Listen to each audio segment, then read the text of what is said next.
Have you ever wondered what really waits for you at the crossroads? Not the symbolic crossroads people talk about in movies, but the real crossroads, the mystical place where fate bends, choices breathe, and spirits listen. Meet Eleggua. He isn't just one Orisha among many. He's the first, the one who stands at the beginning of every path, every ritual, every prayer.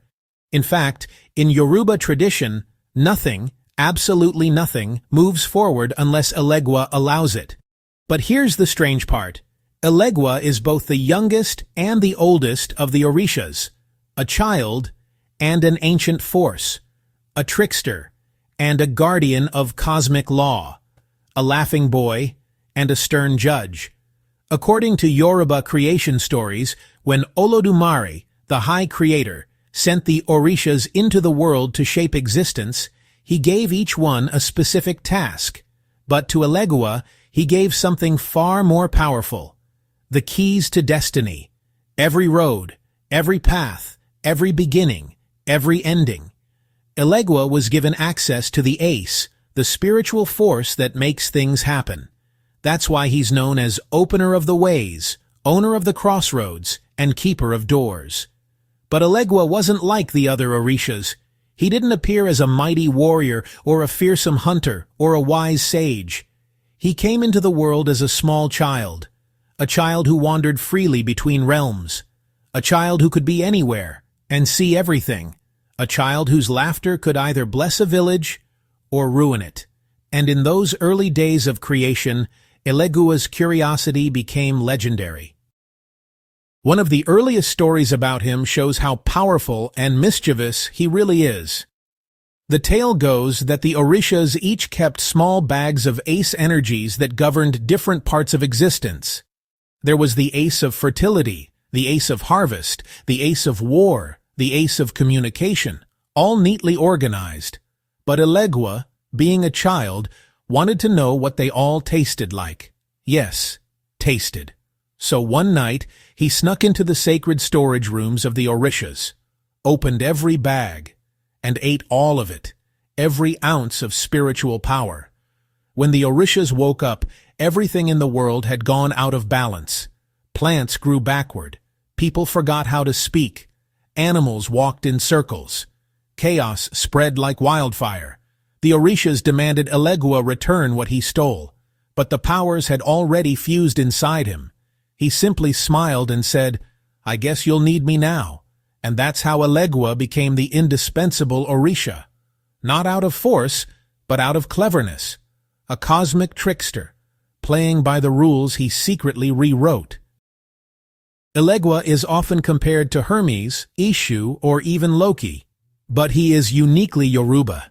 He represents the unpredictability of life itself. He's the Orisha of chance, improvisation, surprise, and change. The one who tests people not to punish them, but to teach them. And oh, he loves teaching lessons. There's a famous tale about how he exposed the hypocrisy of two best friends. Eleggua walked through their village wearing a hat that was red on one side and black on the other. He greeted both men as he passed between them. After he left, one man said, "Did you see that man with the red hat?" The other replied, "What are you talking about?" His hat was black.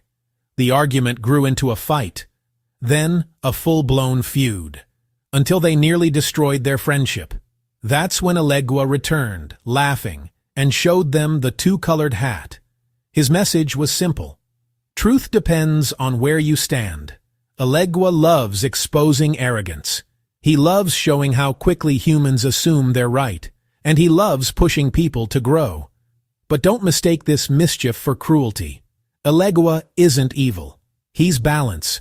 He's the reminder that life is unpredictable, and that humility keeps us grounded. In Yoruba culture and its diaspora traditions, Santeria, Candomblé, Vodou, Eleggua appears in many forms. But, his essence stays the same. He is the guardian of crossroads, thresholds, doorways, travel, communication, decisions, destiny, and especially children. In fact, Eleggua is often invoked to protect children from illness and misfortune. He's the divine big brother who watches the younger ones when no one else is around. And because he governs roads and travel, he's also the protector of migrants, wanderers, sailors, truck drivers, and anyone whose life unfolds between destinations. But his most powerful role? He is the one who opens the road, or closes it, before any ritual, offering, prayer, or request to any other Orisha. Eleggua must be acknowledged first. You have to knock on his door before entering the spiritual world. If you don't, your message simply won't be delivered. That's how vital he is. Though Eleggua is often portrayed as a playful boy, that's only one of his forms. He also appears as an old man, lean, wise, quiet, and carrying a staff. This form represents the end of the road, experience, the wisdom gained from walking every path in existence, where the child Eleggua opens the way. Old man Eleggua stands at the very last crossroads you'll ever face. This dual nature, youth and age, chaos and wisdom, laughter and warning, is what makes him such a compelling Orisha. He's not one thing. He's everything between. And this duality appears again in his relationship with one very important spirit.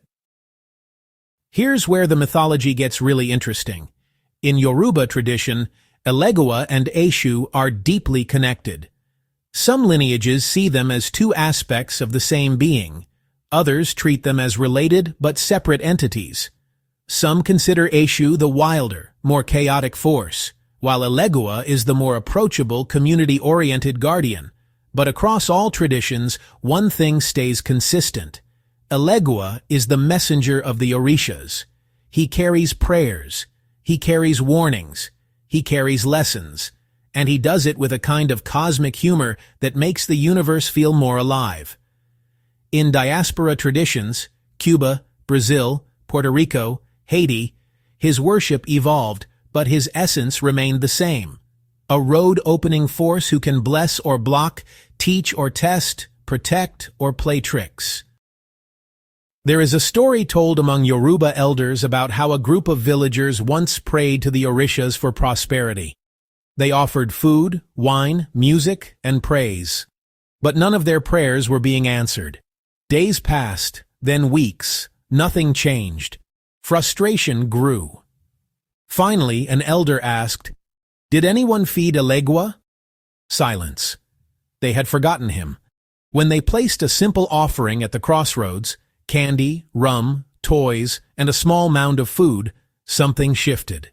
The wind changed direction. Strangers arrived with opportunities. The harvest improved. Children grew healthier. Because when the road opens, everything moves. And when the road closes, nothing can. That's the power of Eleggua.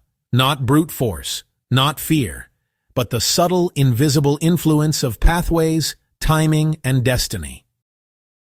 Across the world, Nigeria, Cuba, Brazil, Puerto Rico, the Caribbean, Venezuela, Panama, the United States, people still honor Eleggua. You'll find his shrines in homes, at crossroads, behind doors, near entrances, because he sees everything that comes in and everything that goes out. People pray to him for new opportunities, protection on the road, clarity during big decisions, good luck, spiritual communication, life direction, and the strength to handle change. And especially in the diaspora, he's seen as a guardian of the poor, the forgotten, the overlooked. He stands at the margins of society, yet holds the keys to success. He is playful, yes, but he is deeply protective of those who honor him. And that brings us to perhaps the most powerful story associated with him. There is a myth about a proud king who ruled with a heavy hand. He was wealthy, respected, feared, but arrogant. One day he declared, "No spirit controls my destiny. I control my own road." Eleggua heard this and smiled. He appeared before the king disguised as a poor beggar child. He asked for help. The king mocked him and threw him aside. The next day, the king woke up to find all paths out of his city blocked. Merchants stopped coming. All trade halted. His messengers got lost on the roads, Every business failed, every plan collapsed.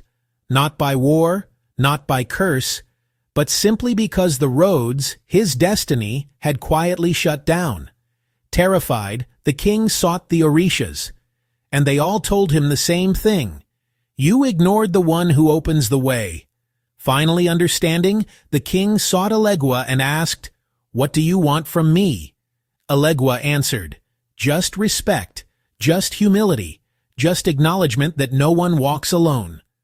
When the king gave offerings with sincerity, the roads reopened, prosperity returned, and the king ruled with wisdom from that day on. Because what Eleggua really teaches is this: no matter how powerful you think you are, everyone stands at a crossroads eventually. Eleggua isn't just a myth, he's a reminder, a symbol of the choices we face, the opportunities we fear, the doors we never noticed were open, and the fact that every path in life begins with a moment of courage.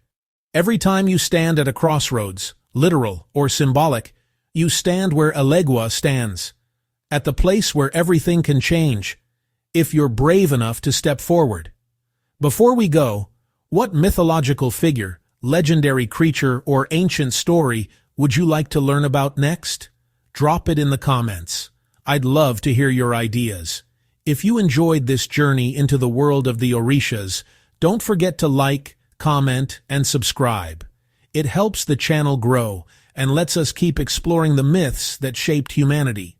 Thank you for watching Legends of Mythology, and may Eleggua open good roads in your life today.